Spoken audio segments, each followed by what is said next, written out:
We have seen that exchange value implies that commodities have an intrinsic value expressed in different exchange ratios. This value is not use value or exchange value, but a third thing. What is this value? Where does it come from?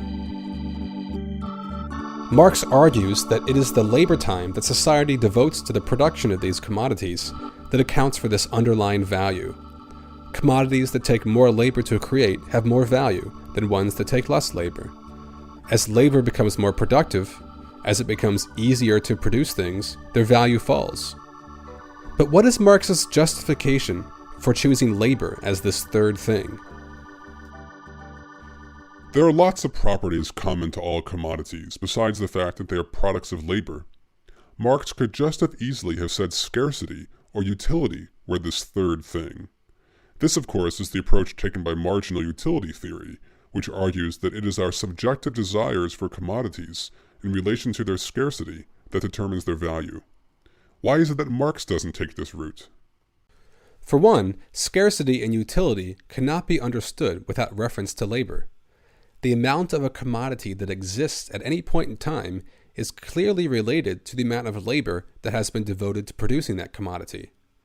And utility isn't just some abstract individual substance detached from the labor process. Subjective desire only counts economically when it is turned into real action, when we buy things in the market. The only way to enter the market as a purchaser is also to enter it as a seller. We must sell the products of our labor and then use this money to buy the commodities we desire. The only means of attaining our desires is the buying and selling of the products of labor. Not only does capitalism shape our desires, it determines how we go about attaining our desires. But there is an even more important reason why Marx doesn't choose scarcity and utility as the determinants of this underlying value. Utility and scarcity both describe the relation between individuals and objects. Marx is interested in the relations between people. If we think back to Marx's argument about commodity fetishism, we'll remember that in a capitalist society, the relations between people take the form of relations between things. Objects appear to have power and value on their own. But this world of appearances is not the full story. These value relations between commodities are actually relations between people whose work is coordinated indirectly through commodity exchange. And this is where any social theory must begin, with a study of the productive activity of people as they work to create the world they live in. Not only is this the best starting place for an analysis of society, it is also the best starting place for a radical social theory whose aim is to investigate the possibility of changing the world. If we realize that human society is not the result of some natural or divine eternal logic, but merely the creation of our own labor, then that means that we have the power to mold and shape the society as we see fit. In a capitalist society, these creative powers take the form of an external world of value and capital that acts back upon society, shaping it against the will of its creators. Yet, in the end, the world of capital is nothing but the product of our own creation. If we truly want to change the world, it is not up to nature, God, fate, or experts, but up to us. This is the radical challenge of the law of value. Let's review and clarify a few points. 1. The usefulness of a commodity is its use value. Uses can't be quantitatively compared. 2. The exchange value of a commodity is the proportion at which it exchanges with other commodities. 3. Price is a specific type of exchange value, the ratio at which a commodity exchanges with money. 4. The fact that commodities measure their worth against each other implies that they have an intrinsic value. 5.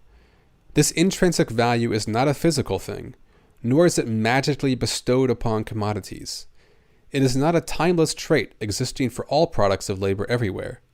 Value, in the way Marx uses the term, is the means by which the labors of isolated producers are coordinated through commodity exchange. It is the social substance that binds together the labors of isolated, disparate individuals separated through the market.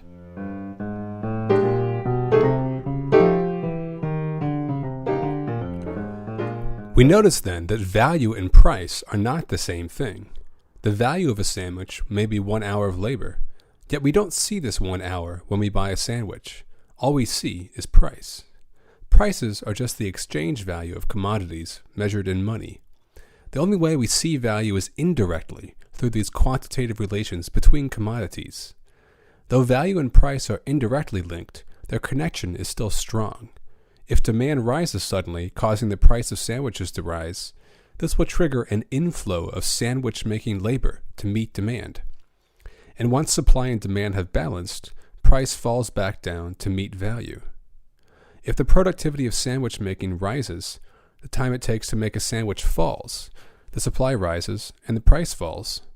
Prices and values constantly fluctuate around each other, constantly co-determining each other. The last thing we should note is that this concept of value is historically specific. Unlike bourgeois economic theory, which projects its categories of utility and capital back in time to make all of history retroactively bend to the laws of capitalism, Marx's theory of value describes a specific type of social organization unique to a society in which the dominant form of production is production from market exchange. When we don't produce directly for use, but for exchange, we find that our productive activity is regulated by unconscious economic laws, which Marx calls the law of value. Whereas before we said there was an antagonism between use value and exchange value, we can now say that this is really an antagonism between use value and value.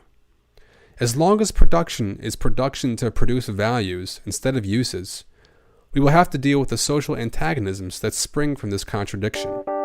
The logic of profit will dominate over society rather than the logic of usefulness. And the nature of work will be to maximize profit at all cost, rather than to maximize the quality of the experience of work or the life of the worker.